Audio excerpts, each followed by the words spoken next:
Vamos a dar inicio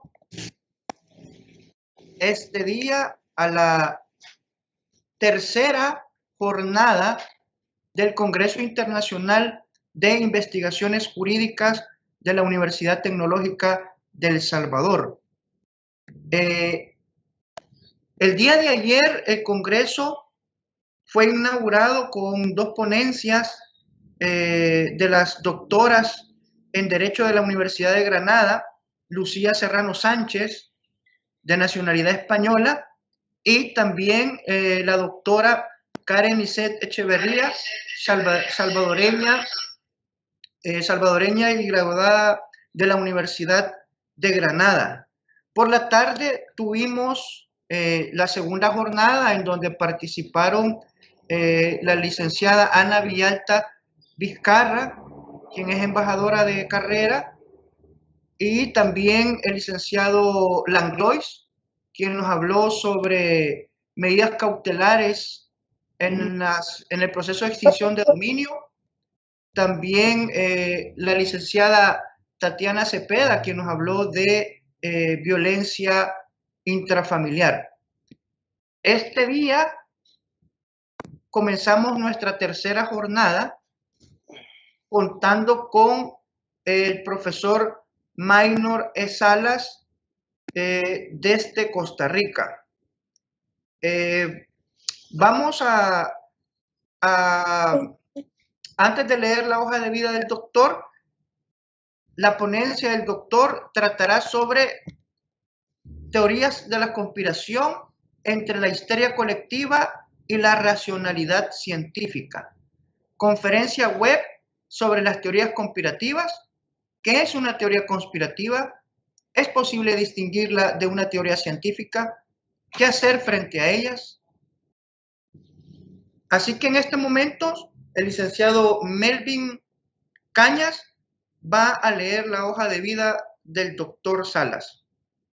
Es para nosotros un gusto recibir al doctor Maynor Salas y por ello vamos a leer un poco acerca de su hoja de vida. Obviamente es un extracto, no es completamente lo que él ha realizado a lo largo de su carrera. Y vamos a decir que él estudió en la Universidad de Costa Rica, su licenciatura en Derecho y también es notario público, bachiller y estudios de maestría en filosofía en esa misma universidad. También fue becado por la Universidad de Georgetown, Washington, D.C., por la Universidad de Wisconsin, donde obtuvo su Associate of Arts degree.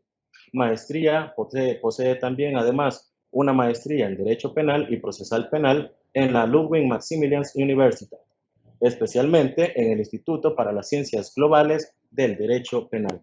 Además, es doctor en Derecho Penal y Filosofía del Derecho bajo la dirección del mundialmente conocido el profesor Claude Roxin, en el cual obtuvo la calificación summa cum laude.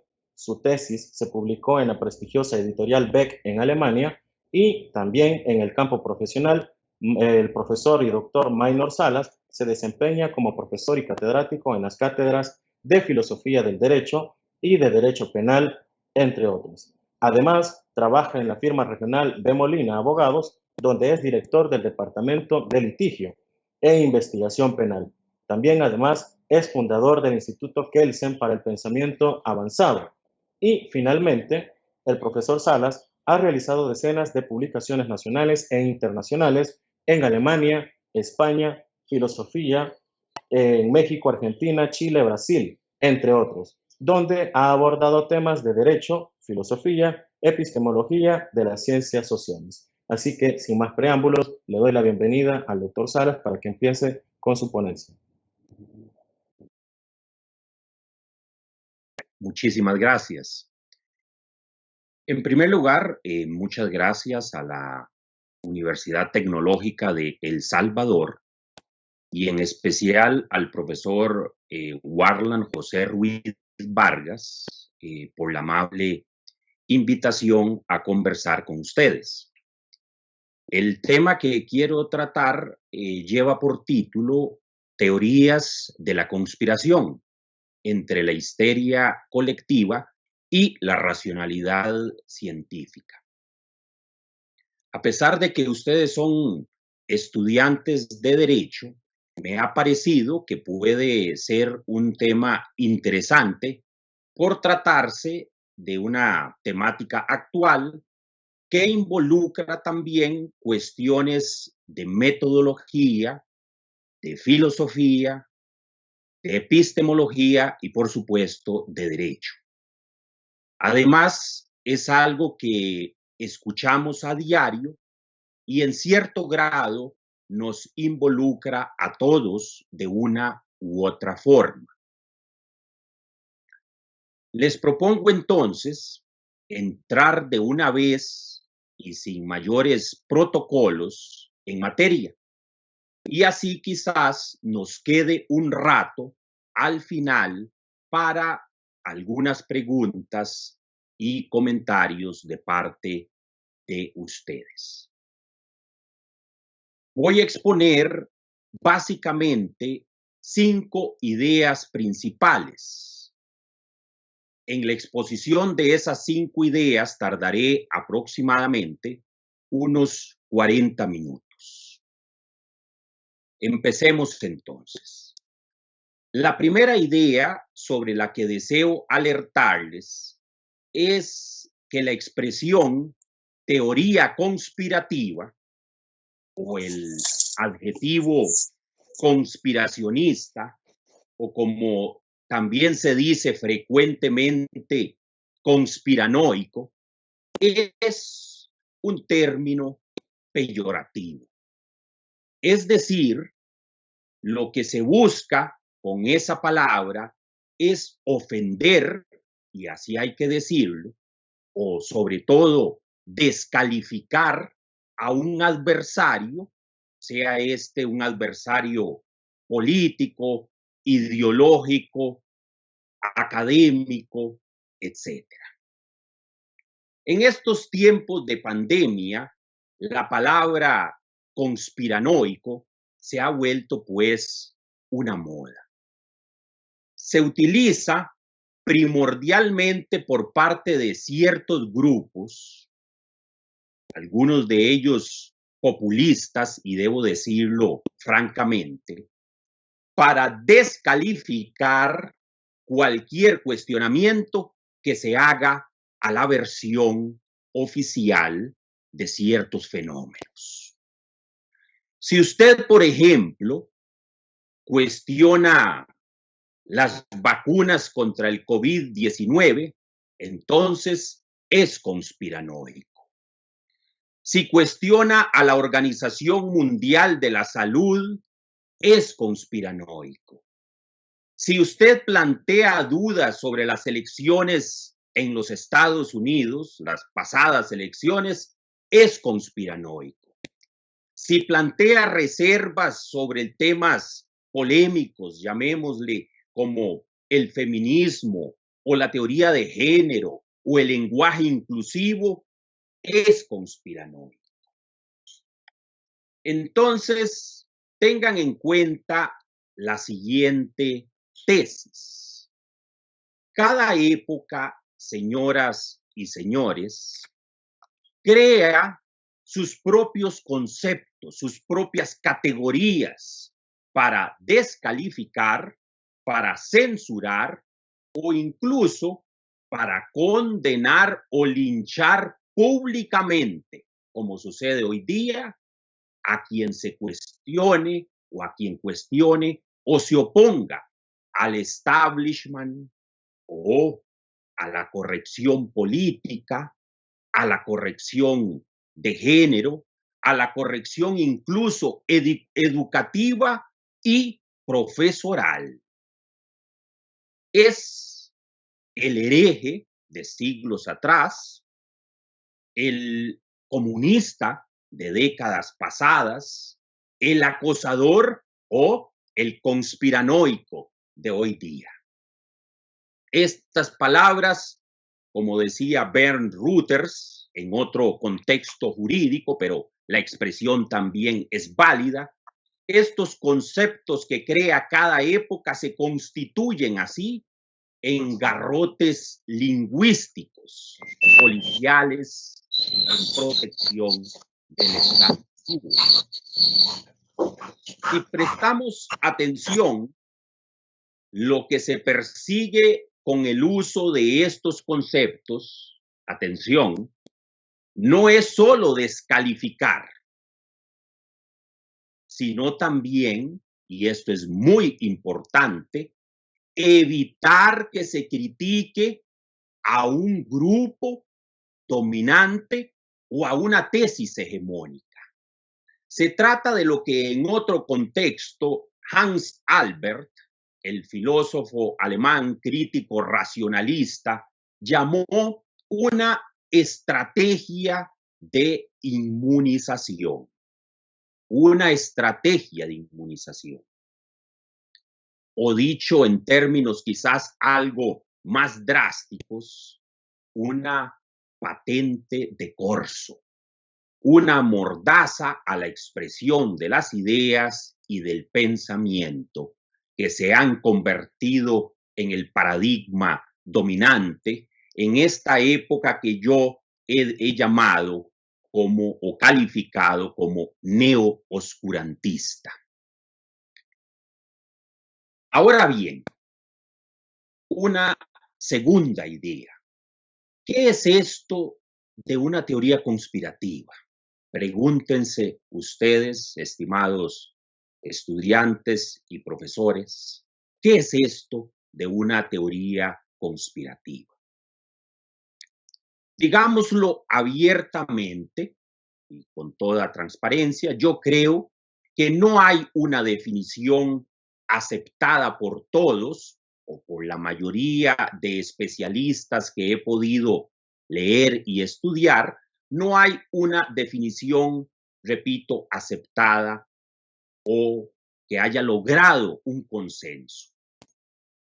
Y eso, como veremos, es obviamente un serio problema.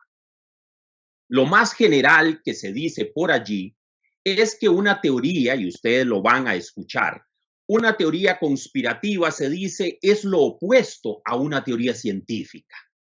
La teoría conspirativa sería falsa y la teoría científica, si es una teoría reconocida, sería verdadera o al menos plausible.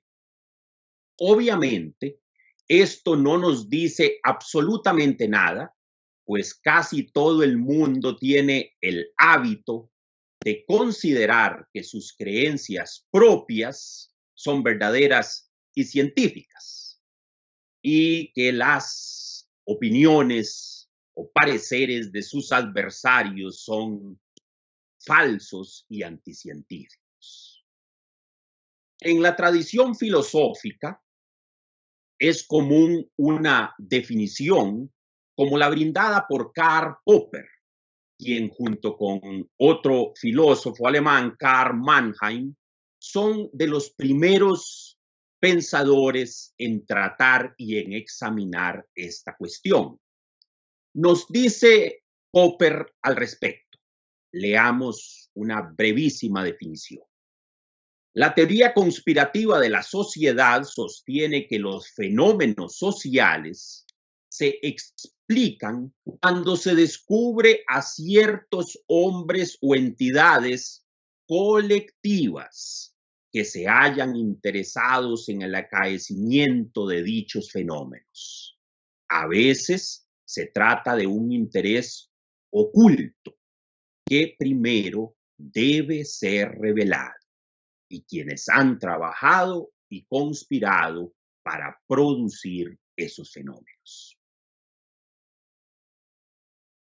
El problema que se aprecia o que ustedes podrán apreciar con estas pocas líneas definitorias es que son demasiado amplias o generales. Ello resulta ser un inconveniente, pues se corre el peligro y el peligro de que muchas cosas entonces sean calificadas, como sucede efectivamente en la actualidad, cada vez que algo no nos gusta, que muchas cosas sean calificadas de teorías conspirativas. Daniel Pipes, un estudioso internacional del tema, le otorga a las teorías de la conspiración una serie de atributos para distinguirlas, según él, de las teorías científicas. Nos dice el autor señalado. Presten ustedes atención a lo que nos dice Pipes. 1. Las apariencias, según la teoría, según el, digamos, el conspirador. 1. Las apariencias engañan. 2. Las conspiraciones siempre conducen la historia. 3. Nada en la sociedad es azaroso. 4. El enemigo siempre gana. Y 5. El poder, la fama, el dinero y el sexo explican todo en una sociedad. Lamentablemente, señoras y señores, estas características que nos ofrece Pipes de una teoría conspirativa no son para nada exclusivas de las teorías conspirativas, como ustedes podrán ver.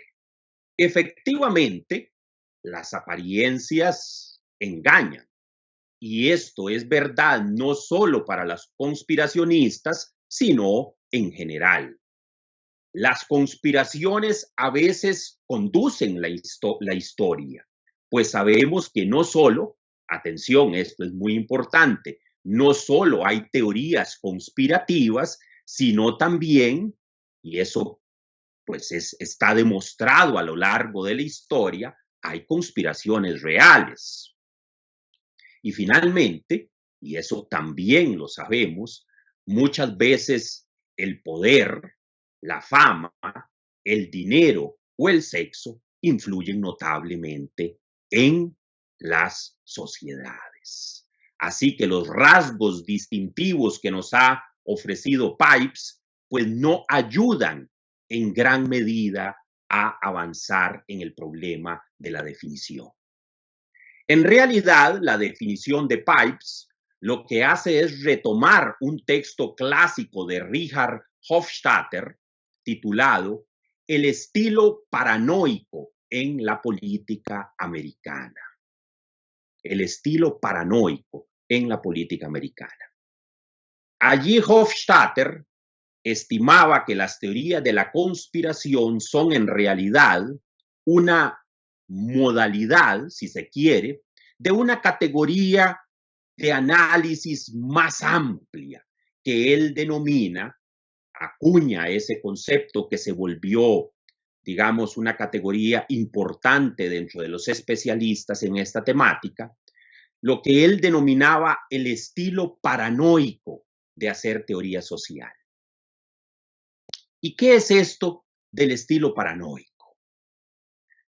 Pues básicamente es una concepción de la sociedad que considera enfermiza o patológica. Estos dos conceptos son importantes. Considera enfermizo y patológico a las teorías conspirativas. Ergo, ello significa, si adoptamos esta concepción, que las personas que cultivan o que creen en esas teorías, en mayor o menor grado, es decir, los conspiracionistas, son considerados como verdaderos enfermos o como mentes perturbadas, unas angry minds, le llamaba Pipes, unas angry minds, o incluso, para radicalizar el enfoque, los conspiracionistas serían los loquitos. Esta tesis ha sido, dichosamente, poco a poco reemplazada, aunque permanece mucho, creo yo, en la mentalidad de quienes suelen calificar todo de teoría conspirativa. Pero digamos que en el plano académico o intelectual, que es el que acá nos interesa, esta tesis ha sido poco a poco reemplazada, al menos en la teoría, por un enfoque que se ha calificado de sociológico. Este enfoque, el sociológico, postula que las teorías de la conspiración no son ya necesariamente producto de una enfermedad o de los loquitos del barrio, sino que se tratan estas teorías de un intento, atención, de un intento en algún sentido incluso racional para brindar explicaciones simplificadas a fenómenos complejos de la sociedad, de la política, de la economía, etc. Piensen ustedes, quienes me escuchan y me ven, estudiantes y profesores, piensen ustedes en lo siguiente. Si una persona posee un arsenal limitado de información o unos conocimientos muy escasos o casi nulos de lo que pasa en una sociedad, entonces esa persona, ¿qué es lo que va a hacer? Pues va a tratar de entender de alguna manera con esas herramientas cognitivas un complejo entorno social, político, económico, etc. Y lo hace o lo hará valiéndose de hipótesis explicativas, pues muy elementales, muy básicas, muy primitivas en el sentido de básico del término. Pues creería yo, no sé qué piensan ustedes, que no, eso es normal que suceda y no le queda de otra. Y es en ese intento de comprensión donde se echa mano precisamente de las llamadas teorías conspirativas, cuya esencia, creo yo, para valerme de una expresión de un autor que no es necesariamente santo de mi devoción, pero que el concepto es aplicable en estos casos, que es Niklas Luhmann. Decía Luhmann que lo que nosotros intentamos permanentemente de hacer para entender situaciones o fenómenos complejos es tratar de reducir la complejidad. Entonces, el concepto acá de reducción de la complejidad y de la información es pertinente. En conclusión de esta segunda idea, señoras y señores, es muy difícil, y eso es lo importante que ustedes conserven en mente, es muy difícil encontrar una definición plenamente satisfactoria de lo que es una teoría científica en contraposición con una teoría conspirativa, una teoría conspirativa en contraposición con una teoría científica. Definir, y ustedes lo saben, definir, no importa de qué se trate, el simple hecho de tratar o intentar definir algo es un acto de poder. Uno incluye, pero también excluye cosas que le interesan de la definición. Lo que sí queda claro, me parece a mí, es que cada cual, en tiempos actuales, buscará calificar al adversario de conspiranoico y anticientífico muchas veces para desacreditar. Y atención, esto es lo principal. Atención, es frente a esa descalificación más que frente a la teoría o supuesta teoría conspirativa que debemos estar alertas. Hereje no es quien arde en la hoguera, sino el que la enciende, dijo una vez el inigualable poeta inglés.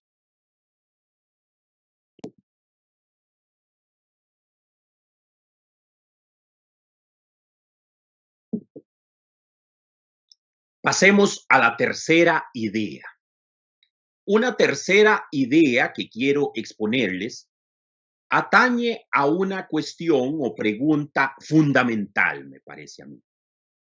¿Dónde radicaría, pues, la supuesta o real falsedad de las teorías de la conspiración. ¿Dónde radica la falsedad de las teorías de la conspiración? Empecemos diciendo algo que me parece a mí muy elemental, pero que les rogaría tomarlo en consideración para este y otro, digamos, tipo de cuestiones. Uno, señoras y señores, generalmente cree en lo que cree y punto. No se puede casi nunca por voluntad propia obligarse uno mismo, por ejemplo, a creer en Dios si se es un ateo radical. ¿O no podría uno creer que ama con pasión la música de Beethoven si uno nunca ha escuchado a ese compositor o simplemente porque le gusta el reggaetón, etcétera? No sé si me entienden. A fuerza de voluntad no nacen las convicciones, ni la fe, ni la creencia, ni tampoco el conocimiento si uno no quiere adquirirlo, sino, y a lo sumo, pues nacería el autoengaño. Esto aplica también, en algún grado, para el conocimiento científico, o para las teorías científicas, o para las explicaciones científicas de los fenómenos. No es que de la noche a la mañana una persona supersticiosa amanece creyendo en las explicaciones científicas.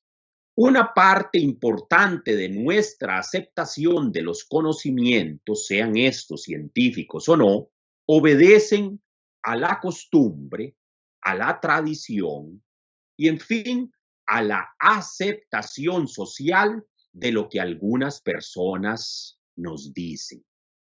De allí que cuando un individuo, por ejemplo, admite que la Tierra es un esferoide o que el virus del VIH causa el SIDA o que se admite que el ser humano pisó la luna o, atención, tema importante y polémico en nuestros días, que las vacunas evitan enfermedades.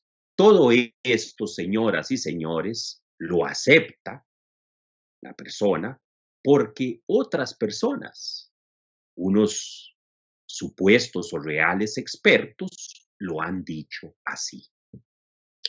Pero de ser esto así, entonces, ¿cuál sería realmente la diferencia con las denominadas teorías de la conspiración? ¿Qué es lo que quiere realmente decirse cuando se afirma que no debemos creer en las teorías conspirativas, porque de lo contrario somos unos completos imbéciles, pero que sí debemos creer en las teorías científicas? Lo dicho en los párrafos o en los minutos anteriores nos coloca en una posición epistemológica un tanto complicada. En primer lugar, uno cree en lo que cree sin muchas evidencias o pruebas al respecto. En segundo lugar, eso que uno cree no es necesariamente producto de una racionalidad científica, sino de lo que la gente, expertos o no, le dicen. En tercer lugar, si tratáramos de demostrar nosotros mismos aquello que creemos y aceptamos como conocimiento científico, créanme que tendríamos grandes dificultades en lograrlo. Esto arroja, creo yo, pero podemos discutirlo quizás al final de la exposición, esto arroja una conclusión importante, que es una conclusión un tanto polémica, que es la siguiente. La diferencia entre una teoría científica y una teoría pseudocientífica, incluyendo las denominadas teorías conspirativas, empieza a desvanecerse paulatinamente, lo cual, obviamente, para muchos es un grave problema. Ahora bien, ¿significa esta conclusión provisional que estoy compartiendo con ustedes. ¿Significa esta conclusión provisional que todo es igual? Es decir, que da entonces lo mismo creer en la teoría de la relatividad que creer en la teoría de los reptilianos o en la teoría de los terraplanistas. No sé si ustedes han escuchado de estas teorías de la conspiración. La teoría de los reptilianos y, por supuesto, la de los terraplanistas es más conocida, creo yo. Mi respuesta es muy sencilla. Jamás diría yo semejante cosa y lo advierto de manera expresa. Después va a aparecer alguien que me trate o me descalifique de relativista radical y que entonces afirmo que todo es igual, ¿verdad? Y no es así. Hay ciertos criterios básicos en el campo de la epistemología moderna y de la teoría del conocimiento.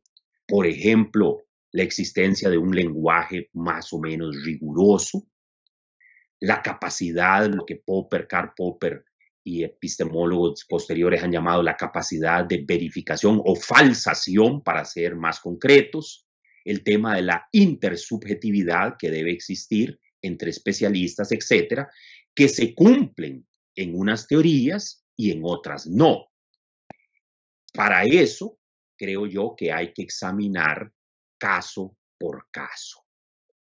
Lo único que yo les he dicho hasta el momento, o por el momento, es que una teoría, y esto es lo clave, una teoría no debería descalificarse, como sucede en la actualidad, por el simple nombre, el nombre que un grupo de individuos, pensando muchas veces más en la censura o en la represión y en la mordaza, le asignan a una explicación.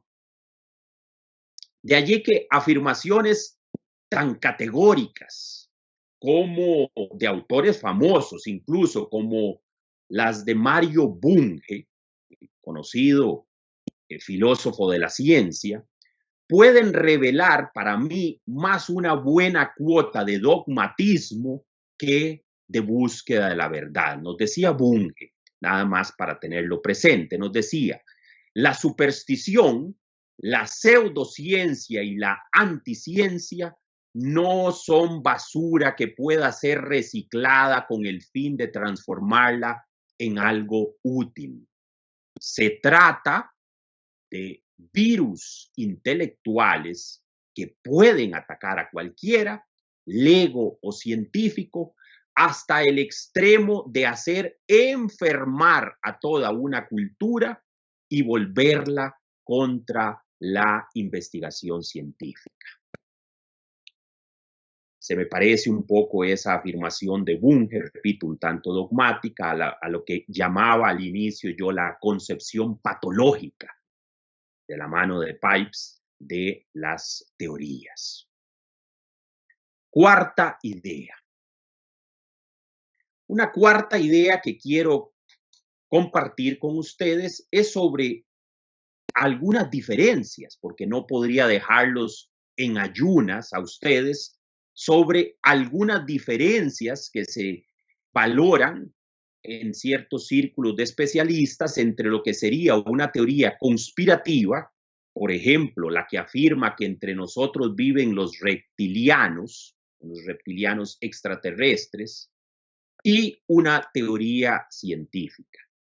Hago la advertencia expresa de que se trata de cuestiones muy básicas, sirven a título nada más de unas pistas o criterios heurísticos, como se dice a veces en el campo de lo jurídico, para distinguir una cosa de la otra.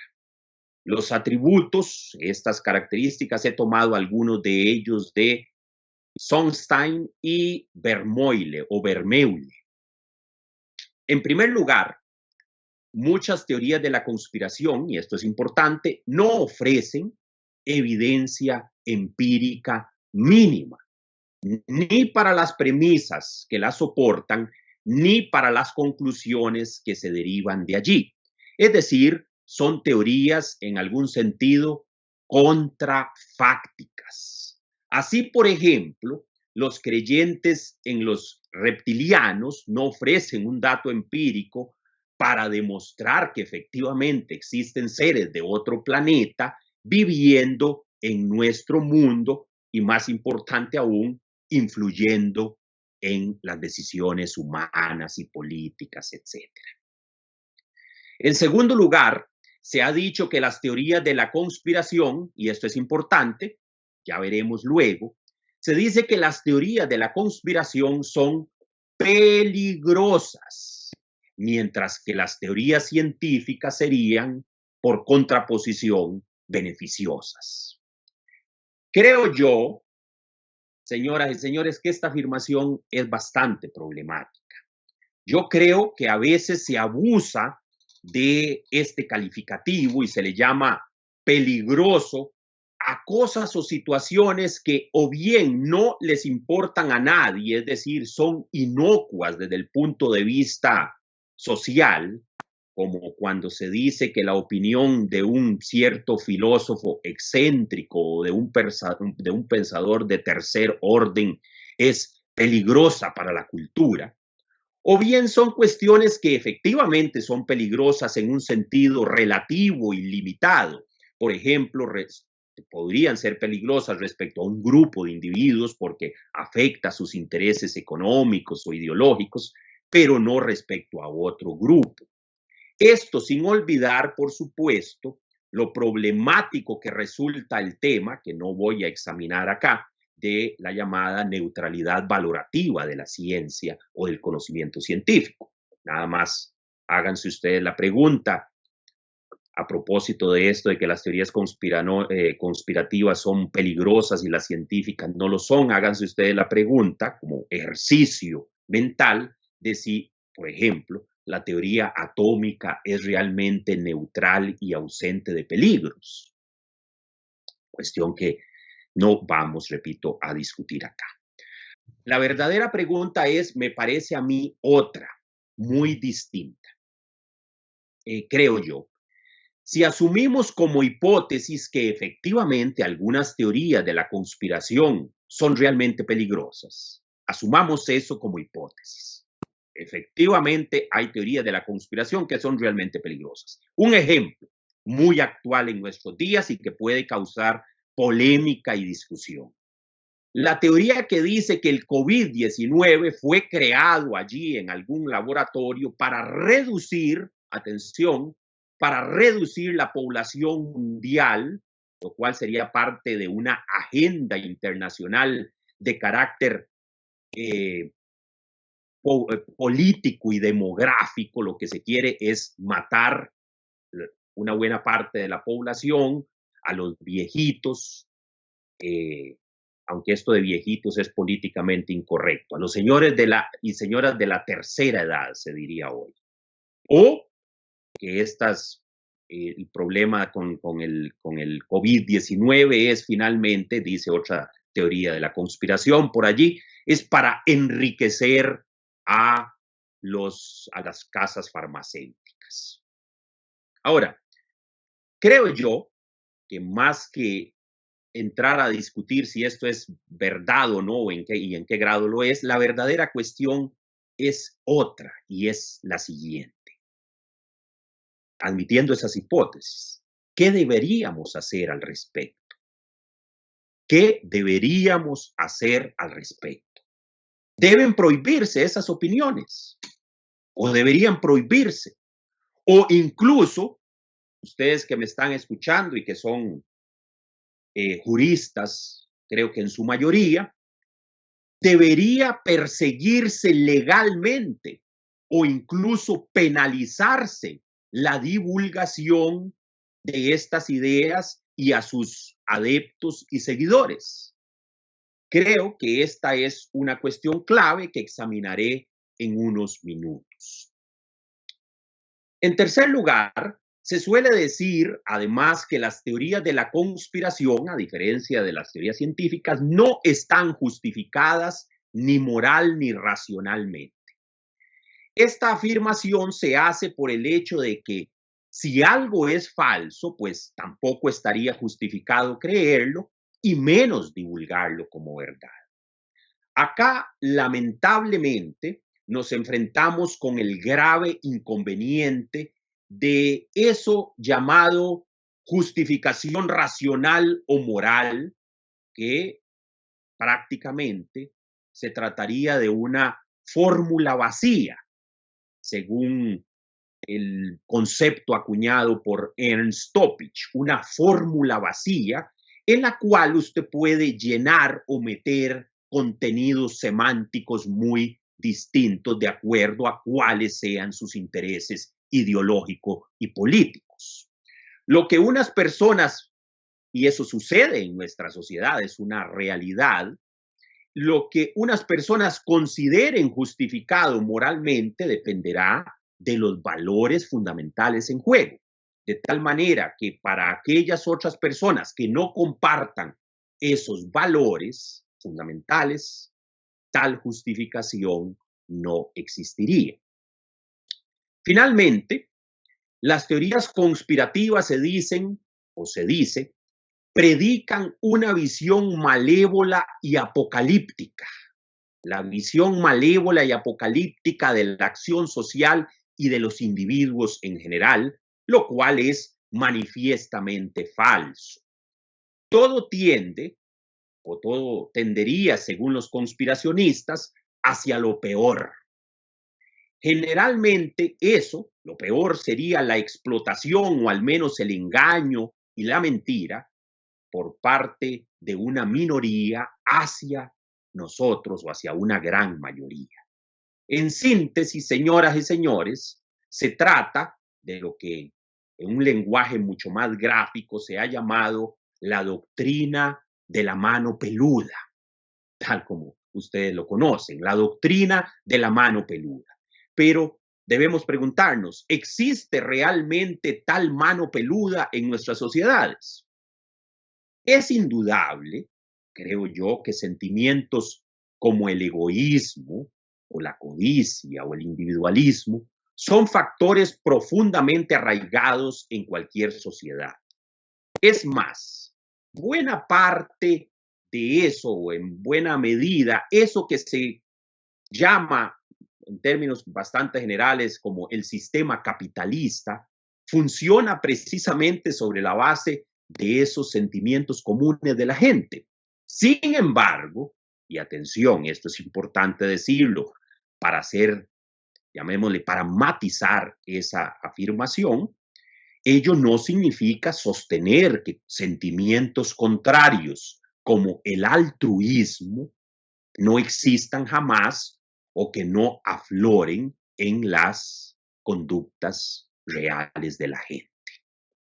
Si queremos entonces ser realistas, como digo yo siempre, suscribiendo precisamente una tesis realista, no solo del derecho, de lo cual no voy a hablarles ahora, sino en general de la sociedad, una tesis realista, yo creo que hay que reconocer eso también. Ergo, parece al menos exagerado creer que a las grandes corporaciones solo les interese hacer dinero o que se dediquen única y exclusivamente a inventar virus y plagas de todo tipo para matar a los viejitos o para vender vacunas letales, lo que les convertiría en poco menos que sociópatas. Atención, no digo que ello no pueda suceder y que de hecho suceda y haya sucedido a lo largo de la historia. Eso es una situación innegable, pero no digo que sea la regla siempre. Una vez admitida la existencia, entonces, de posibles teorías conspirativas, que es lo que hemos señalado, de su falsedad por no cumplir con estos atributos, algunas de ellas que hemos indicado, su ilegitimidad o incluso su peligrosidad, surge para mí, señoras y señores, la pregunta clave.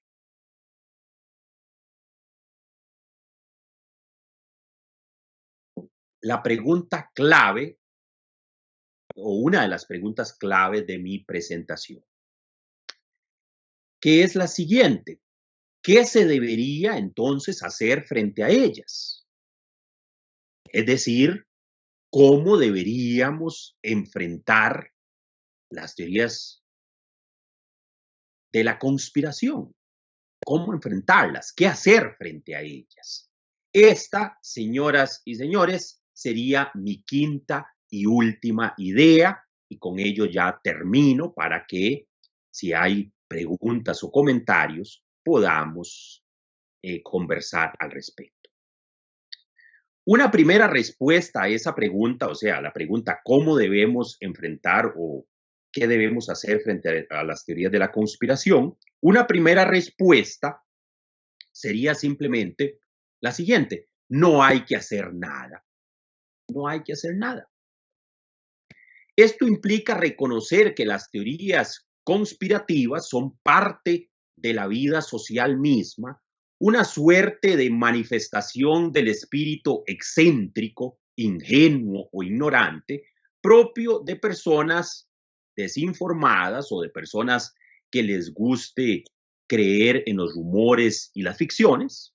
En fin, dichas teorías serían parte del, valga la expresión, chismorreo. Las teorías de la conspiración serían parte del chismorreo, para valerme de esa feliz expresión que hizo popular el historiador Yuval Noah Harari con ese libro de Sapiens, que señala Harari que el chismorreo, las teorías de la conspiración, la formulación de hipótesis de esta naturaleza, es un componente básico de la interacción social y de la cultura humana en general. ¿Qué debemos hacer frente a ellas? Nada. Eso sería una primera respuesta, creo yo. La segunda alternativa o respuesta sería: hay que hacer algo. Hay que hacer algo con o en contra de las teorías conspirativas. Pero entonces surge una segunda pregunta derivada de esa opción, que sería: ¿qué exactamente hay que hacer? ¿Qué vamos a hacer frente a las teorías de la conspiración?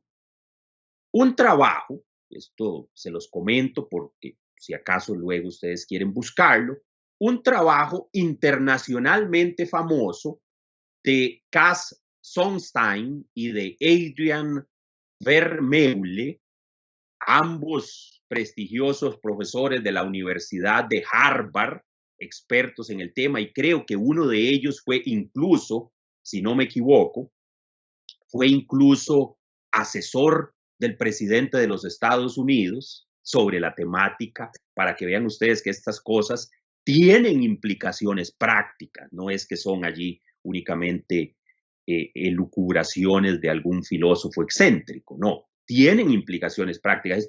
Uno de estos autores, no recuerdo honestamente si fue Sunstein o Vermeulen, fue asesor del presidente de los Estados Unidos, creo que del anterior, a propósito de las teorías de la conspiración. Y entonces estos profesores de Harvard lanzan una propuesta en una publicación que se hizo famosa, de cómo un gobierno debería enfrentar a los conspiracionistas y a las teorías de la conspiración. Acá hay que ponderar varios aspectos según ellos. Voy a mencionar nada más dos de esos aspectos. No podría examinar todos los otros aspectos que ellos señalan, pero voy a examinar dos de esos aspectos. En primer lugar, nos dicen los autores, las teorías conspirativas podrían ser sencillamente, atención, podrían ser sencillamente prohibidas. ¿Cómo prohibidas? Bueno, mediante cárcel, mediante penas graves, mediante multas a quienes se dediquen a publicar allí en redes sociales y a divulgar y a, ¿cómo se llama?, hacer circular en general teorías que un grupo mayoritario considera como conspiranoicas. Cárcel para todas esas personas. Eso sería una primera opción. Una segunda alternativa sería que el gobierno, nos dicen los profesores de Harvard, que el gobierno se involucre en contradiscursos. Ellos le llaman los counter speech. el counter speech, que el gobierno se involucre en estos contradiscursos, divulgando argumentos que sirvan para descalificar o para refutar las teorías de la conspiración. Examinemos brevemente cada una de esas posibles acciones. El gobierno podría prohibir de plano, el gobierno en cualquier país, en El Salvador o en Costa Rica o en Estados Unidos, donde vivían los profesores estos, el gobierno podría prohibir de plano las teorías de la conspiración. Pues si se acepta, tal y como ya hemos indicado arriba, que estas teorías pueden causar daños sociales graves, entonces, argumentan, es necesario tomar acciones drásticas. Si ustedes no están muy convencidos de esto, pensemos en aquellas agrupaciones que durante periodos de crisis, como la reciente pandemia del COVID-19, argumentan que todo esto, el tema de la pandemia, pues es una simple gripecita, que es una gripe y, atención, que hay que combatirla con dióxido de cloro, que, como han dicho, alertado algunos, sería un desinfectante para echarle a la ropa y a estas cosas. Si es así o no, eso no es la discusión, atención, en este momento. No estoy prejuzgando sobre la veracidad o no de esas hipótesis. Debo advertirlo y repetirlo. No estoy juzgando sobre la veracidad, estoy haciéndome la pregunta, ¿qué debe hacerse frente a esas hipótesis? Esta propuesta, señoras y señores, de prohibición radical se ha justificado por parte de un sector de la población en el sentido de que los teóricos de la conspiración no admiten ser disuadidos de sus errores. Todo lo contrario. Existe evidencia que demuestra que cuantos más argumentos científicos se ofrezca a este grupo, a estas personas, para refutar sus teorías, mayor es la tendencia de los ciudadanos a creer en ellas, con consecuencias, se dice, nefastas para la población. Piensen ustedes, por ejemplo, acá también en los grupos cada vez más poderosos y fuertes, en los grupos antivacunas en general. ¿Qué opino yo a este respecto? O sea, ¿qué opino respecto al asunto de la prohibición?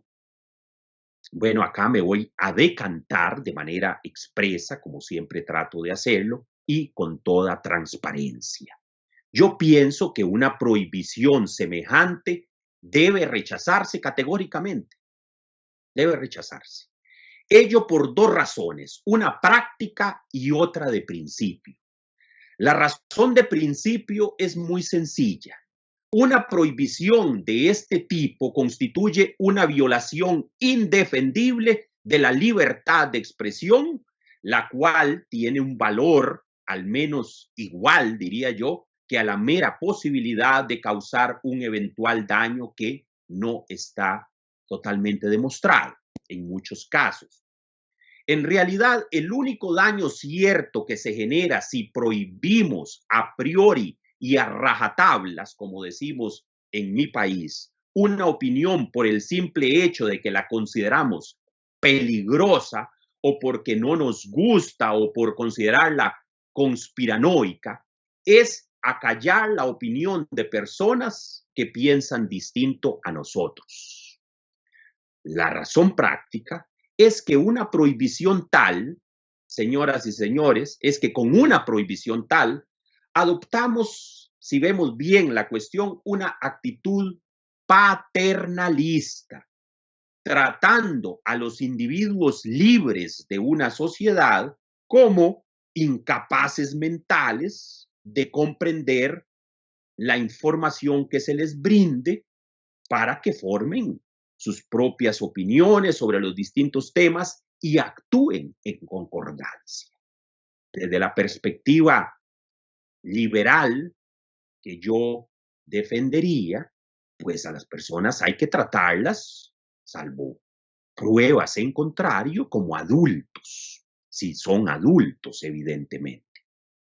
No como unas personas que tienen algún tipo de padecimiento mental y que a pesar de que usted les brinde una información no pueden entenderla y por lo tanto no pueden actuar en consecuencia. Y por lo tanto yo, papá Estado, tengo que, o un grupo, ni siquiera a veces es el Estado, sino un cierto grupo con unos intereses, tengo que mostrarles la verdad. Yo creo que eso no debe ser así. Pero repito, el tema de la libertad de expresión lo he tratado en otra serie de publicaciones que he hecho al respecto y no voy a profundizar en ello. En cuanto a la opinión de involucrarse en los contradiscursos que hablan los profesores de Harvard respecto a las teorías conspirativas, ellos hablan incluso de infiltrar, atención, de infiltrar agentes gubernamentales o privados para desde adentro de estos grupos refutar racionalmente. Utilizan el concepto en inglés de debunking. Hay que debunk, ustedes saben que es precisamente venir a, se diría con otra expresión, en este caso de origen francés, deconstruir, ¿no? Hay que debunking o deconstruir la información que circula entre los seguidores de las teorías conspirativas. Dicen Sonstein y Vermeulen, cito, hago una cita, nuestra principal propuesta política es que el gobierno debería involucrarse en la infiltración cognitiva de los grupos que produzcan teorías de la conspiración o teorías conspirativas. ¿Qué opino yo a este respecto sobre la propuesta de los profesores de Harvard? Pues debo decir que esta aproximación al problema no solamente es una pura fantasía, así como lo oyen, una pura fantasía, sino que además ignoran algunas dinámicas sociales de gran trascendencia. Los adeptos a una cierta creencia, ya no hablemos solo de los creyentes en las conspiraciones, sino en general, los adeptos a una cierta creencia rara vez cambian su parecer u opinión por vía de la información o del conocimiento racional que se les pueda brindar. Los autores sucumben a lo que se ha llamado por allí en filosofía del derecho y en otros ámbitos una falacia intelectualista, que consiste en creer que las dinámicas sociales, las relaciones sociales, interpersonales, las dinámicas políticas, económicas, funcionan en los mismos términos en que se las imaginan unos profesores en Harvard u otros académicos e intelectuales quienes se refieren a este punto. Adicionalmente, tal y como vio, creo yo, ese extraordinario pensador que fue Thurman Arnold, y esto es una conclusión interesante para ustedes, nos decía Arnold que los cambios, las transformaciones en nuestras creencias o valores obedecen casi siempre a influencias indirectas, a modificaciones en los símbolos o a mutaciones en los rituales sociales y casi nunca a argumentos racionales o planificados de antemano. Dicho en lenguaje coloquial, uno nunca sabe por dónde salta la liebre. Todo esto me lleva a la conclusión. Con esto termino. Un tanto desoladora, aunque la palabra quizás sea un poco fuerte, pero creo yo que muchísimo más realista que aquella conclusión catapultada por el wishful thinking de autores como los profesores de Harvard que he citado. Mi conclusión sería esta: las teorías de la sociedad casi nunca, señoras y señores, las teorías falsas de la sociedad casi nunca se destruyen, ni desaparecen, ni se refutan mediante argumentos lógicos o datos empíricos ofrecidos a las masas. Las teorías no colapsan, como si de un edificio en ruinas se tratara ante el peso de las verdades científicas y de los hechos empíricos. Las teorías de la conspiración, pero igual las teorías que podrían calificarse de pseudociencia o anticiencia, simple y sencillamente mueren solas, pasan de moda por cansancio de las gentes o por extinción natural de sus acólitos. Señoras y señores, debemos tener presente que esto desde una perspectiva realista como la que yo postulo, debemos tener presente que si el mundo ha de subsistir, al menos como nosotros lo conocemos, y esto es una verdad un poco drástica y alguno podría calificarla de pesimista, si el mundo ha de subsistir como lo conocemos, las grandes masas de individuos han de permanecer cognitivamente tras las bambalinas de la comprensión científica e inclinadas tristemente más hacia la ignorancia democráticamente distribuida. No es solo el conocimiento el que se distribuye, ni la mentalidad científica, sino que también se distribuye con propósitos y objetivos muy claros la ignorancia. A este respecto, siempre me gusta citar por sintética la tesis del sociólogo israelí, creo que era Joseph Odara. Termino entonces mi presentación con esta cita de Odara. La ignorancia no es únicamente una ausencia cultural o una conspiración de clase o una artimaña del imperialismo. La ignorancia es una estructura social. Se preserva y se disemina porque actores y víctimas obtienen gratificaciones de diferente tipo o soslayan los pánicos de la verdad. La ignorancia es poder y es alivio emocional y cognitivo para muchos. Muchas gracias, estimados estudiantes y estimados profesores. Muchas gracias, doctor, por esa ponencia magistral que acaba de realizar. Esperamos que los compañeros y los estudiantes que nos acompañan en esta ponencia, pues, puedan realizar cualquier tipo de preguntas que les haya surgido, ¿verdad?, con respecto a los temas expresados. Así que, si alguno tiene alguna pregunta que realizar, por favor, levante su mano y la realizamos al doctor.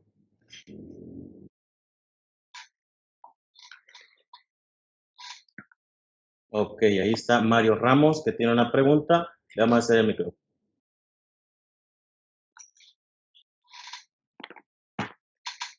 Buenas, ¿cómo les va? ¿Se escucha? Sí, se escucha. Hola, gracias por la ponencia, me pareció muy interesante y quería hacer una pregunta, digamos, serían como 3 preguntas en uno con respecto al análisis del tema que se ha tratado. Y la primera sería una valoración como de entorno. O sea, ¿usted creería que ahorita en la actualidad hay un auge de teorías conspirativas? Y si ese auge se percibe así, ¿a qué razones se puede deber, verdad? Y con respecto a la conclusión que dabas al final, al hablar de que parte de, digamos, la masa se tendría que mantener tras bambalinas, eso no implicaría hasta cierto punto que la desconfianza que se genera con respecto a las autoridades epistémicas es un factor que está ahí, un factor un tanto determinante en que se asuma una verdad alternativa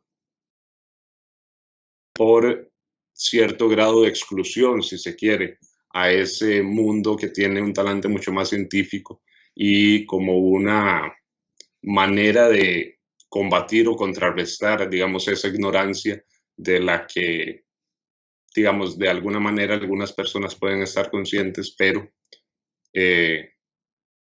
no hayan otra manera de canalizarla. Esa sería como la pregunta que te plantearía. Sí, muchas gracias por la pregunta y mi respuesta directa es la siguiente. En cuanto al tema del auge de las teorías conspirativas, sí, vean ustedes que en los últimos años yo recuerdo que la temática propia de las teorías conspirativas hace 10, 15 años era parte de un grupo muy reducido de personas, que se hablaba de digamos, de distintas teorías de la conspiración, pero era, repito, básicamente una temática propia de especialistas. En los últimos años se ha gestado un renacer del concepto y un renacer de las explicaciones que se califican, más allá de que lo sean o no, se califican como conspiracionistas. Ahora, la verdadera pregunta no es puramente descriptiva.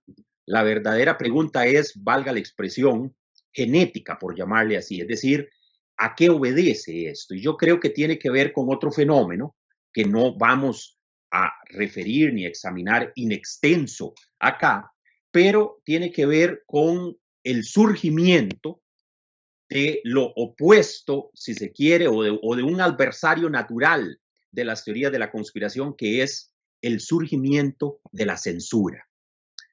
¿Qué es lo que pasa cuando usted trata de acallar las opiniones en distintos ámbitos de ciertos grupos?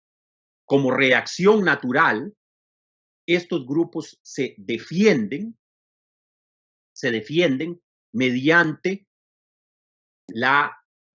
mediante la explicación en sus propios términos, repito, con los instrumentos cognitivos o teoréticos que ellos posean, se defienden precisamente elaborando explicaciones respecto a aquello que se les trata de, en alguna medida, de acallar.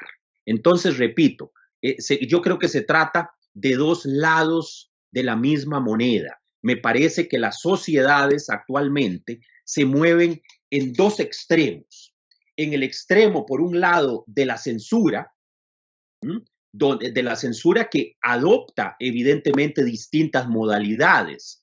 Puede ser y una de las modalidades es precisamente la de calificar todo aquello que se oponga a estos grupos hegemónicos, que son diversos, variados, pues no son monolíticos en el sentido de que uno puede decir este grupo tiene tales o cuales características, sino que existen incluso contradicciones internas dentro de esos grupos. Pensemos en movimientos pueden ser incluso de izquierda o de derecha, da lo mismo. Es decir, en eso yo he sido muy enfático y vehemente en otras ocasiones de que la censura no viene solo de la derecha o de la izquierda. Tanta censura encontramos en los supremacistas blancos como en el movimiento Black Lives Matter, ¿verdad? Es decir, la censura y la manipulación de la realidad viene de uno y otro bando. Más bien hay que mantenerse, si uno quiere tener el sapere aude que yo he siempre defendido a capa y espada, el atrévete a pensar con tu propia cabeza, debe ser defendido contra todos los grupos, no solo contra los de derecha, izquierda o los del centro. Entonces, ¿qué es lo que pasa? Repito, frente a este surgimiento de distintas expresiones de la censura y del pensamiento unidimensional, como le llamaba Herbert Marcuse, en una feliz expresión, más allá de que compartamos o no sus tesis, frente a esto hay una reacción. Y la reacción natural es que la gente, las personas, tratan de brindar explicaciones precisamente de aquello que se busca callar, de aquello que se busca ocultar, etcétera. Ejemplo, no estoy hablando de la veracidad o no, atención, que son cosas distintas. Yo quiero que eso quede claro. La reacción hoy día popular frente al tema de los toques de queda en distintos países. Bueno, en un primer momento se consideraba que si usted se oponía a uno de estos toques de queda, era o incivilizado o tarado, o en fin. Y entonces había una represión total frente a opiniones divergentes en ese sentido. ¿Qué ha pasado hoy? Bueno, ha pasado justamente el efecto que señalo yo, y es una reacción de esos grupos frente a este tipo de medidas. Entonces, en resumen, sí hay una relación en esas dos esferas. Hay un surgimiento de las llamadas tesis conspiracionistas, lo hay muchas de estas tesis por allí sobre distintos temas, no solamente cosas que me parecen a mí jocosas, como que la reina de Inglaterra es una, ¿cómo se llama? Una reptiliana, ¿verdad? Junto con algunos otros personajes que son tesis jocosas, pero hay asuntos no tan jocosos y no tan como la discusión en torno a las vacunas, la discusión en torno a el control demográfico de la población mundial, el tema de si funcionan o no realmente a largo plazo las vacunas contra el COVID-19, etcétera.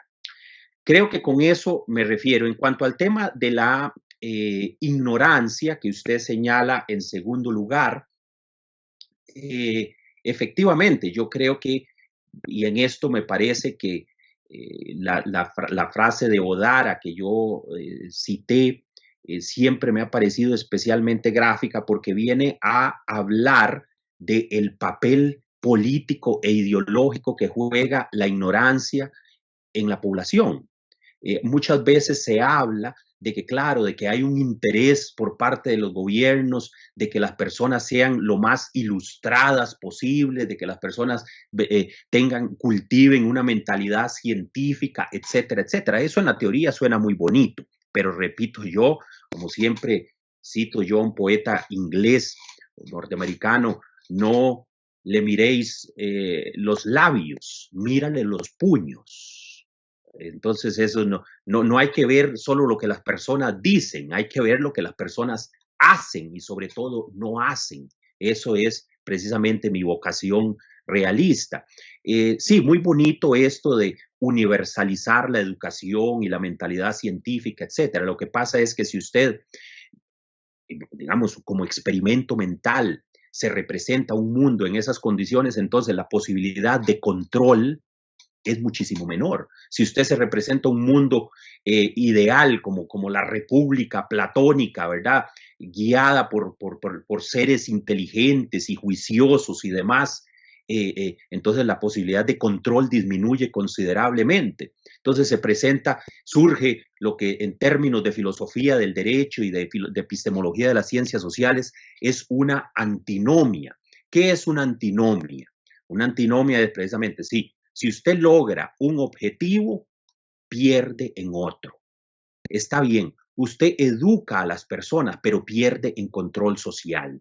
¿Por qué? Porque es más fácil controlar y manipular a los torpes y a los ignorantes que manipular y controlar a los inteligentes y que tienen criterio propio. No sé si con esto respondo la inquietud, espero haberlo hecho. Sí, completamente. Gracias por la que tengo simplemente.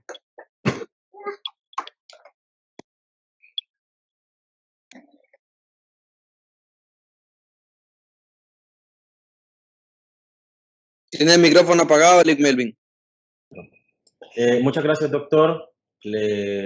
Gracias por esa respuesta que le dio el compañero. Y en estos momentos, el estudiante Marvin Vladimir Miranda de Odanes tiene otra pregunta que hacerles.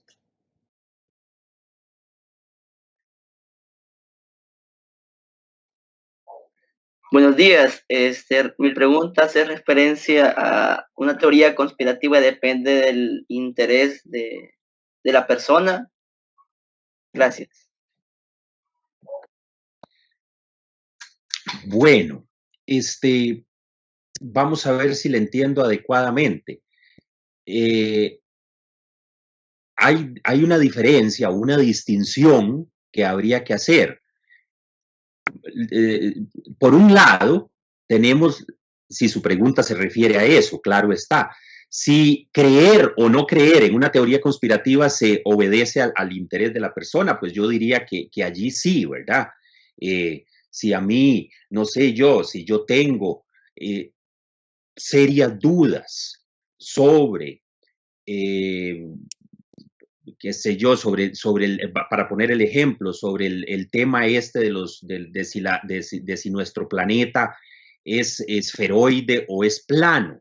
Si yo tengo serias dudas sobre la versión oficial de eso, pues es probable que a raíz de esas dudas que yo tenga, y de unos conocimientos limitados sobre esta materia, etcétera, pues yo ahí probablemente mi interés, la adopción de una teoría, me inclinaría o de las dudas que yo tengo, me inclinaría naturalmente a adoptar, dado mis intereses, en este caso de conocimiento, o mis intereses pueden ser de otra naturaleza, pueden ser intereses políticos, pueden ser intereses económicos, yo entonces adopto una teoría conspirativa que satisfaga esos intereses. Eso no puede ser, me parece a mí, Marvin, de otra manera. Uno adopta aquellas cosas que le interesan. Eso en cuanto hay esto, un autor, bueno, algunos autores han hablado de que existe un interés de conocimiento. ¿Qué significa esto de interés de conocimiento? Bueno, yo adopto aquellas posiciones teoréticas o aquellas posiciones científicas, aquellas posiciones morales o éticas, etcétera, que se correspondan en algún grado con los intereses que yo tengo. Entonces, si yo tengo serias dudas sobre, repito, sobre si las vacunas funcionan para curar distintas enfermedades y más bien creo que nos afectan a largo plazo, etcétera, etcétera, que hay personas que creen eso. No, eso es un hecho y a eso hay que reconocerlo. Pues es probable que estas personas se inclinen a adoptar una teoría conspiracionista que pone en duda precisamente el papel de las vacunas. Eso sería en cuanto al interés de la persona, llamémosle, en adoptar o no una determinada tesis. Si usted lo que se refiere es si las teorías conspirativas surgen, la cuestión genética de por qué surgen y demás, pues allí yo diría que no tiene que ver tanto con los intereses de un individuo, sino más bien con lo que señalé al inicio, citando eso que yo he llamado, o que se ha llamado el enfoque sociológico, que es un intento de los individuos en una sociedad por tratar de explicar ciertos fenómenos complejos. Entonces allí la teoría conspirativa no tendría que ver con un interés particular mío, sino con una necesidad de fundamentación o de explicación de fenómenos sociales que yo probablemente no entienda, ¿verdad? Entonces, eso sería, no sé si le he respondido adecuadamente, Marvin Vladimir. Sí, muchísimas gracias. Bien, en estos momentos vamos a proceder a darle la palabra al estudiante José Miguel López. Hola, buenos días. Le agradezco que me haya dado permiso de participación. Pues, no sé si me escucha. Perfectamente, José Miguel.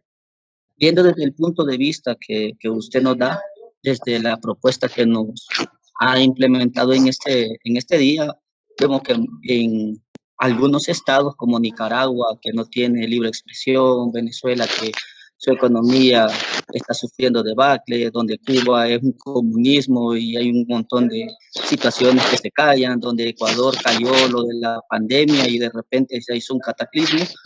Y usted nos da esta perspectiva de una manera bien general. Mi pregunta se basa en esto. ¿Tiene una propuesta o existe alguna ley en algún lugar para poder evitar estos daños que nos ocasiona y dañan nuestra propia realidad?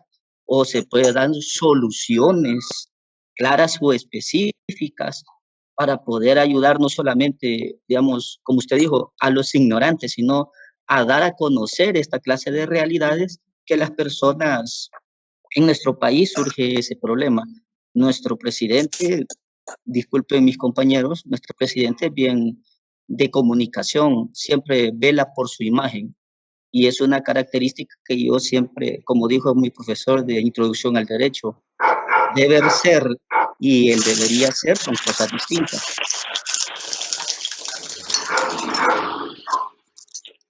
Sí, gracias, José Miguel. Bueno, mire, vamos a ver cómo lo pongo de la manera más, más clara posible y más sencilla.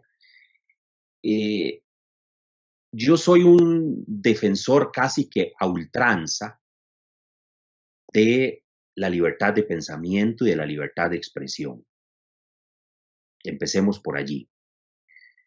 Eso significa que frente a dos posibilidades, que fue la que yo planteé, que ni siquiera la propuesta es mía, la propuesta la tomé a título de un ejemplo de dos autores o de dos, digamos, pensadores famosos en este ámbito, que frente a las propuestas que hay por allí, de si las teorías de la conspiración, no importa cuál sea, el tipo de teoría que sea, no importa si son los terraplanistas, no importa si son los opositores a las vacunas, no importa si, en fin, frente a cualquier cosa, yo creo que las personas tienen el derecho a expresar esas ideas, Y yo creo que también las personas que no creen en eso deben tener el derecho a expresar las ideas contrarias.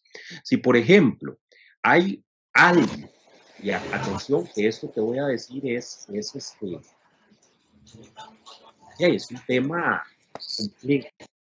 Es un tema complejo que no podría, digamos, abarcarse en todos sus detalles en una presentación como esta. Tendría yo que abocarme a darles otra conferencia, pero digamos que no podemos hacer en este momento. Pensemos en lo siguiente, hay personas en mi país y supongo que en el de ustedes y demás, que dicen que las vacunas contra el COVID-19 causan más daño que beneficio. Pregunta concreta para usted, don José Miguel. Si usted tuviera el poder, ¿los callaría? ¿Los metería a la cárcel? ¿Les pondría multas? O simple y sencillamente, que es mi tesis, los deja hablar, los deja expresar sus opiniones. Si a usted le parece que lo que ellos dicen son unas soberanas tonterías, que no tienen ningún fundamento científico y demás, pues da lo mismo. Déjelos hablar, déjenlos expresar sus opiniones y acto seguido, usted brinde la información, brinde el conocimiento que refute o que se oponga a eso que estas personas dicen. Lo que no puede usted hacer, porque a mí me parece que es una actitud inaceptable en una sociedad más o menos libre y donde las decisiones pues pasan por el tamiz de lo que se llamaría en general una democracia. Lo que no puede hacer usted es, repito, a rajatablas, venir y prohibir que estas personas hablen, porque para mí eso produce más daño que la propia idea que la persona que usted trata de callar causaría. Entonces, mi respuesta es esa, independientemente de la opinión que se manifieste, yo creo que debe ser posible y es necesario que se pueda defender esa idea. Y ahora, frente a esto hay un argumento que se suele exponer que es el siguiente. Atención, porque este es un argumento, me parece a mí fundamental, que lo he escuchado yo, por ejemplo, lo escuché viviendo en Alemania, donde respecto a los skinheads, ¿verdad? Los neonazis, Se decía, no, mire, es que eso es incitación e invitación al odio y eso debe estar absoluta y totalmente, no solo prohibido, sino penalizado. Penalizado. Esos son casos extremos. Hoy día, pensemos en temas polémicos, señoras y señores, que atañen a nuestra realidad actual. ¿Qué pasa si alguien se opone y considera que esto de Black Lives Matter es una tontería o cuando no, una tontería, algo falso? ¿Mm? Que eso, por ejemplo, hay gente que argumenta que no, que el racismo no proviene necesariamente de sectores blancos de la población, sino que el racismo más fuerte proviene de sectores negros de la población. Que los más racistas en ese sentido son los sectores propiamente minoritarios, llámense negros o llámense asiáticos, etc. Bueno, ¿qué pasa si alguien opina y quiere defender esa tesis?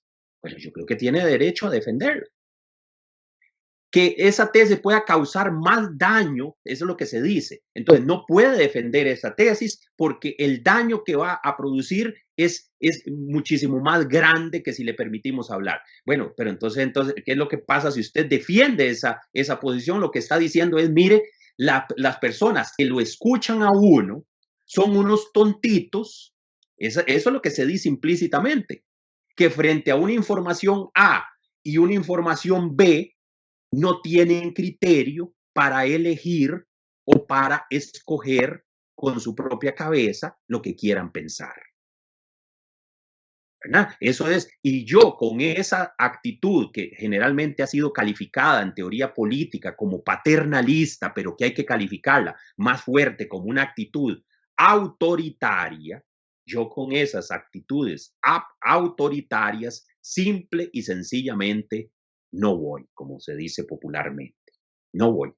Yo creo que ambos grupos tendrían derecho a expresar sus ideas y sus pensamientos y solamente, atención, solamente si hay una incitación a la violencia inminente física, y yo llego, por ejemplo, voy a poner un ejemplo, yo llego y digo, no, mire, a aquel grupo de personas, de chinos que están allá reunidos en la plaza, vamos a ir y los vamos a garrotear, les vamos a tirar piedras, los vamos a vapulear. Bueno, sí, eso para mí sí es una incitación que es intolerable. Pero si yo llego y digo, opino X o Y cosas sobre la población china en determinado lugar, pues eso es mi opinión y entonces que salga la comunidad china o la comunidad judía o la comunidad negra o la comunidad, la que sea, y simplemente diga, mire, lo que este señor está diciendo son unas soberanas estupideces, se basa en datos falsos y aquí están los datos, aquí están las pruebas y por favor, cuídese más a la hora de hablar. Eso es lo que debería suceder, digamos, en un sistema más o menos de libre pensamiento y de libre intercambio de las ideas, que no es, repito, lo que sucede hoy día. Porque hoy día usted dice cualquiera de estas cosas que yo he señalado, y atención, eso es importante, usted dice cualquiera de estas cosas que yo he señalado en un foro público, me refiero no en virtualmente como estamos hoy, sino a mí me ha sucedido, lo digo yo, en un auditorio. Y bueno, atención, termino siendo no solamente censurado, sino si no me cuido, hasta agredido físicamente por una opinión que uno pueda expresar. Y es ese ambiente tan pesado, tan denso, el que yo creo que no debemos nosotros permitir que se dé. Bueno, muchas gracias, doctor.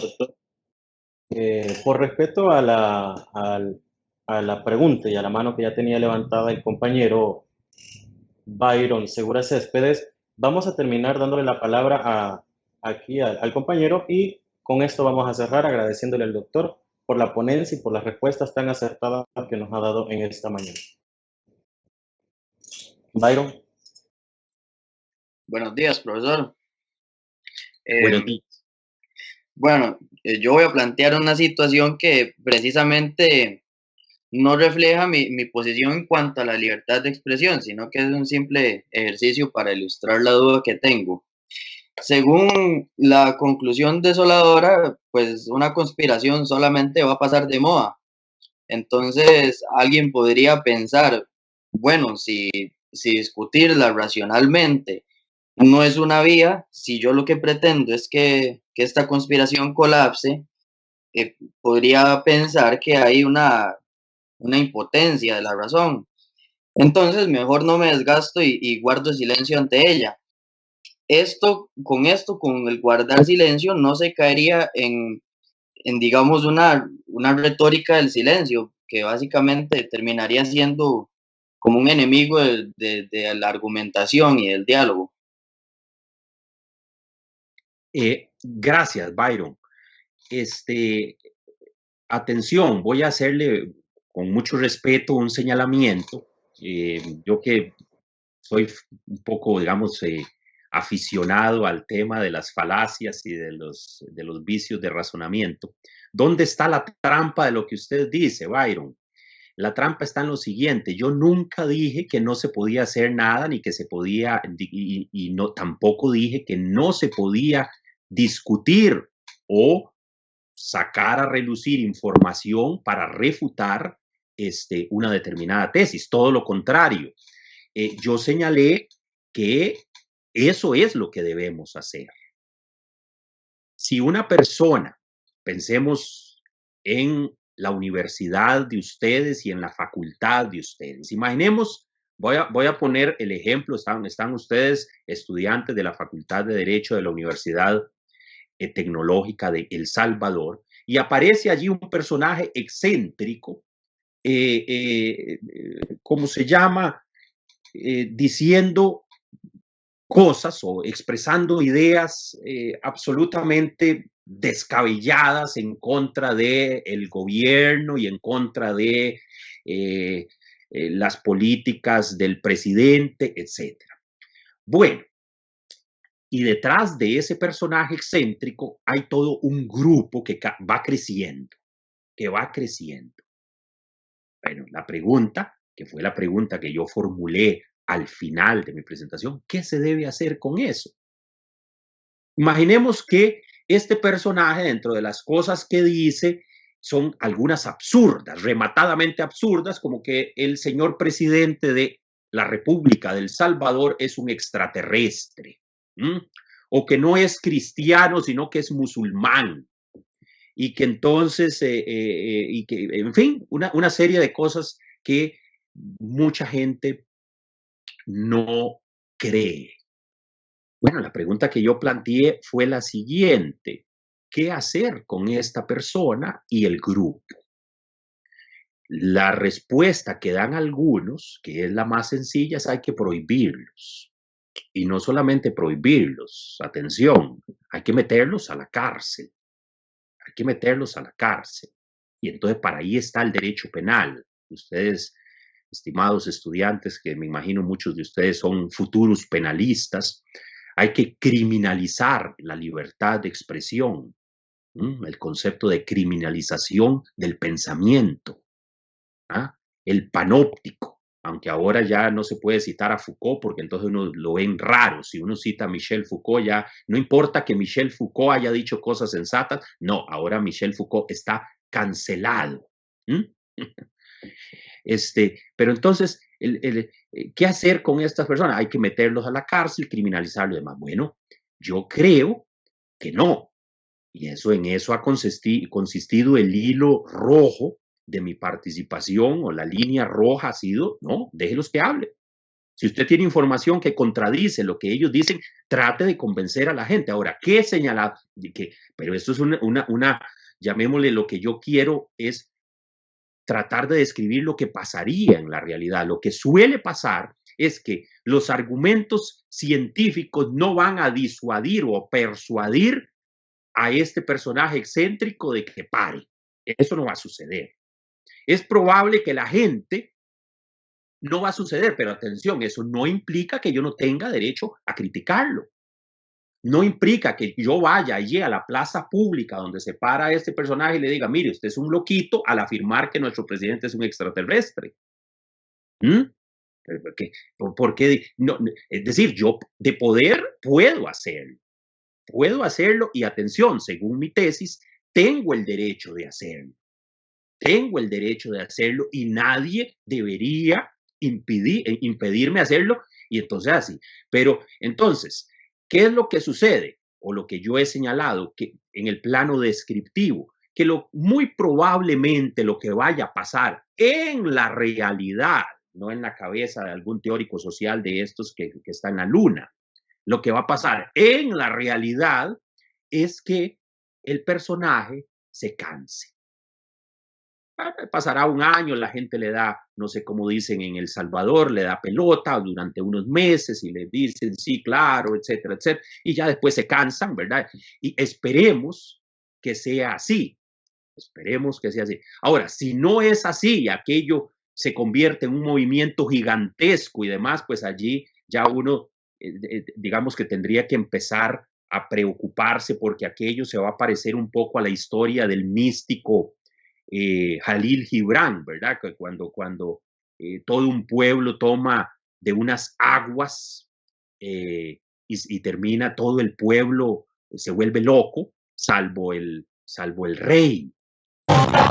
El mundo decía, nuestro rey enloqueció, pobrecito, pobrecito, hasta que el rey tomó de las aguas envenenadas, se volvió loco también él, y entonces, viva el rey que ha vuelto a la cordura. Pues esperemos no llegar a ese extremo, estimado Byron, pero yo creo, en resumen, que lo que les he dicho, debe existir ese derecho, aunque sea en la práctica misma de los hechos, y lamentablemente, como lo demuestra la historia, poco funcional. No significa que no tenga ningún efecto, poco funcional, porque así es la forma en que funciona nuestra sociedad. Las razones, usted habló de una impotencia de la razón, creo que el concepto, no me acuerdo si fue Teodoro Adorno o fue Karl Popper o alguno de ellos que hablaba de la impotencia de la razón. Puede ser que haya un poco de eso. Espero haber contestado su pregunta. Muchísimas gracias de nuevo a todas las personas, los estudiantes o profesores que me han escuchado y me han dado la oportunidad de conversar un rato con ustedes. Muchísimas gracias a Melvin Emiliano Barrera, al profesor Warlan José Ruiz por la ocasión que me ha brindado, así como a la Universidad Tecnológica de El Salvador. Les doy expresamente las gracias por, repito, haberme permitido compartir algunas ideas con usted. Ojalá hayan sido estas ideas, aunque pocas y muy básicas, suficientemente antipáticas para que ustedes se queden dándole algún pensamiento al respecto. Bien. Muchas gracias, doctor, por su ponencia y por el tiempo que nos ha dedicado en esta mañana, por haber respondido acertadamente a cada una de las preguntas que se le hicieron y por habernos acompañado en todo este tiempo. Le solicitamos que, si es pues de su gratificencia, que nos pueda acompañar en la siguiente ponencia que vamos a tener a continuación, y recordarles a los estudiantes que ahorita pues va a continuación la siguiente ponencia. No sin antes agradecerle, doctor, en nombre de todas las autoridades de la Universidad Tecnológica y de la Facultad de Derecho propiamente, darle las gracias por el tiempo y por la ponencia tan magistral que nos ha compartido. Doctor, es para nosotros un agrado el haberlo tenido aquí y esperamos que en el futuro podamos gestionar pues convenios o a lo mejor algún otro tipo de situaciones o actividades que pueda pues apoyar pues a la mejoría de nuestros sistemas educativos, tanto costarricense como salvadoreño. Muchas gracias. Gracias. Muchas gracias, doctor Minor. Un placer saludarlo y que todo nos haya salido a las mil maravillas. Gracias por bajarnos del cielo de los conceptos a la tierra, a la realidad en la que se vive. Y en nombre de la Facultad de Derecho, de las autoridades, del decano, licenciado Edgardo Velázquez Calderón, del vicedecano, el licenciado Rodríguez, le damos y quedamos satisfechos con su exposición magistral y esperamos que sea la primera vez que usted nos visita así, al menos por este medio tecnológico, y que en un futuro pues nos pueda brindar ya aquí en persona en El Salvador una ponencia. Esperemos que todo esto del COVID acabe lo más pronto posible. Y ya sabe, esta es su casa de estudio, también la Facultad de Derecho de la Universidad Tecnológica de El Salvador. Muchas gracias, doctor. Profesor Ruiz, gracias a usted y esperamos que nos veamos próximamente ya de manera física en algún momento, que pueda visitarlo o que usted nos pueda visitar por acá. Muy amable. Creo que tiene el micrófono apagado.